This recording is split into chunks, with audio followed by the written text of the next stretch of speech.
Assalamualaikum warahmatullahi wabarakatuh. Waalaikumsalam. Dan selamat pagi untuk teman-teman kami yang berada di luar sana dan juga dengan mata kuliah Tata Kelola IT. Di mana perkenalkan dulu, nama saya Maiman Anugrah Menderva. Saya Dian Maulana.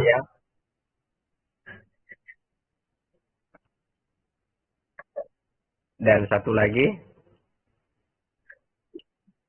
Ray Ramadan. Di sini judul proyek kami yaitu implementasi tata kelola teknologi informasi domain APO dan EDM.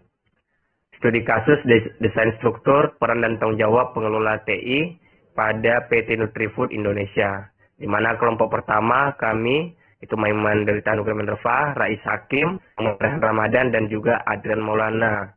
Ya, langsung saja kita masuk ke topik di mana organisasi yaitu profil PT Nutrifood Indonesia. Di sini perusahaan FMGCG nasional di bidang makanan dan minuman kesehatan berdiri sejak Februari 1979 di Semarang. Telah beroperasi lebih dari 27 tahun. Kini berkantor pusat di Jakarta dengan distribusi ke lebih dari 30 negara. Visi Inspiring a Nutrition Life menginspirasi pola hidup sehat dan seimbang. Produk pemanis rendah kalori, minuman subuk nutrisi, produk kesehatan. Di sini ada pertanyaan, mengapa tata kelola TI penting? Yang pertama adalah skala bisnis besar dan lintas 30 lebih negara meningkatkan kompleksitas TI. Operasi sangat tergantung pada sistem produksi, distribusi, dan data. Dan ketiga, ekspansi digital, Nutrimart, e-commerce, menuntut keselarasan TI sampai bisnis. Dan yang keempat, posisi SWOT agresif, kuadran 1 mendorong investasi TI, balik. Yang keempat, posisi SWOT agresif, kuadran 1 mendorong investasi TI berisiko tinggi. Oke, lanjut. Nah, di sini untuk arah strategisnya, posisi strategis analis SWOT, di mana lebih dari 2048 atau strategi, lebih dari 2055 peluang atau opportunity. Kuadran 1, growth oriented strategy, posisi kuat untuk strategi agresif, inovasi, produk dan optimalisasi kanal digital seperti Nutrimart, di mana di sini ada implikasi terhadap strategi TI. Posisi agresif ini menjadi dasar perumusan strategi TI. Domain APO 02, metode strategi dalam COVID-5 menuntut keselarasan penuh antara strategi TI dan strategi bisnis. Yang pertama, mendukung ekspansi pasar ke berbagai negara. Kedua, mengoptimalkan kanal e-commerce dan Nutrimart. Dan yang ketiga, mendorong inovasi produk berbasis data. Struktur dan peran tanggung jawab TI harus dirancang selaras dengan tujuan ekspansi ini. Lanjut.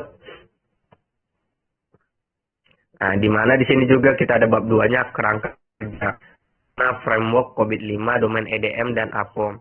Di mana EDM 01 Governance Framework dan EDM 02 Benefit Delivery, EDM 03 Risk Optimization, EDM 04 Resource Optimization, EDM 05 Stakeholder Transparency. Di sini juga kita ada APO, Align Plan Organization for Management 13 proses. Di mana yang pertama APO 01 Framework, APO 02 Strategi, APO 03 Arsitektur, APO 04 Innovation, APO 05 Portfolio, APO 06 Budget dan Cost, dan APO 07 HR, APO 08 Relationship, APO 09 Service Agreement, APO 10 Supplier, APO 11 Quality, APO 012 Risk, APO 013 ada Sales Security. Di mana 3 proses terpilih APO 02, APO 07, APO 012 paling relevan dengan riset struktur peran dan tanggung jawab. Baik, lanjut. Dilanjutkan oleh Ray Ramadan. Terima kasih, Maiman. Oke, saya lanjut ya. Slide berikutnya yaitu metode identifikasi pemeliharaan proses prioritas. Pada tahap ini, dari total 18 proses COVID-5 yang sudah diidentifikasi, kami melakukan proses seleksi hingga terpilih 3 proses yang menjadi prioritas. Yaitu yang pertama, proses APO 02, Manage Strategy, yang berfokus pada penyelesaian strategi teknologi informasi dengan tujuan bisnis perusahaan agar penggunaan TX dapat mendukung pencapaian target perusahaan. Lalu yang kedua, APO 07, Management Resource, yang menjadi fokus utama penelitian ini. Lalu, proses ini membahas pengelolaan sumber daya manusia di bidang TI, mulai dari proses rekrutmen, mengembangkan kompetensi, hingga evaluasi kinerja pegawai. Lalu yang ketiga, APO 12, Manage Risk, yang berfokus pada identifikasi, analisis, dan mitigasi resiko TI agar berpotensi gangguan terhadap operasional perusahaan dapat diminimalkan. Lanjut. Lalu slide yang ke-6, struktur organisasi Nutrifood COVID-5. Sebagai contoh, yang pertama itu board dipetakan menjadi dewan komisaris atau dewan direksi. Lalu CEO menjadi direktur utama CFO. CFO menjadi direktur keuangan. Lalu COO menjadi direktur operasional dan dipetakan sebagai direktur manajemen risiko. Selain itu ada CISO dipetakan menjadi manajer keamanan. Dan yang terakhir tim audit internal. Selanjutnya itu ada APO 002, yang dimana siapa yang bertanggung jawab dalam menentukan dan penyelenggaraan strategi TI dengan strategi bisnis perusahaan. Pertama itu ada responsible dipegang oleh CEO atau direktur TI bersama bisnis eksekutif. Lalu yang kedua ada accountable, adalah CEO atau direktur utama yang memiliki tanggung jawab akhir. Lalu yang ketiga, konsultan melibatkan CFO, COO, CRO, dan strategi komite. Lalu informant adalah board atau dewan serta PMO yang menerima informasi mengenai strategi yang telah disusun dan pelaksanaannya. Manajemen praktis tercakupnya itu ada APO 002.01 Understand Enterprise Direction, lalu APO 02.06 Composition Strategic Intent, lalu APO 02.05 Define Strategic Plan and Roadmap. APO 07, siapa yang bertanggung jawab dalam pengelolaan SDM TI mulai dari perencanaan hingga evaluasi kerja. Yaitu yang pertama, responsible dipegang oleh CEO atau direktur TI, Head of HR, Head of Development, dan Head of IT Operation. Lalu accountable adalah CEO atau direktur utama yang memiliki tanggung jawab akhir atas keberhasilan pengelolaan SDM TI. Lalu yang ketiga, konsultan adalah business executing atau general manager yang memberikan masukan. Lalu informant adalah board, PMO, dan tim audit yang menerima informasi mengenai hasil dan pelaksanaan proses tersebut. Dan praktik tercakupnya itu APO 007.01 Maintenance Staffing, lalu ada APO 07.03 Maintenance Skill dan Competition, lalu APO 07.05 Plan dan Track HR Usage, Lalu ada APO 07.02 Identity Case Personnel. Lalu ada APO 07.04 Evaluation Job Performance. Lanjut, Adrian Maulana. Baik.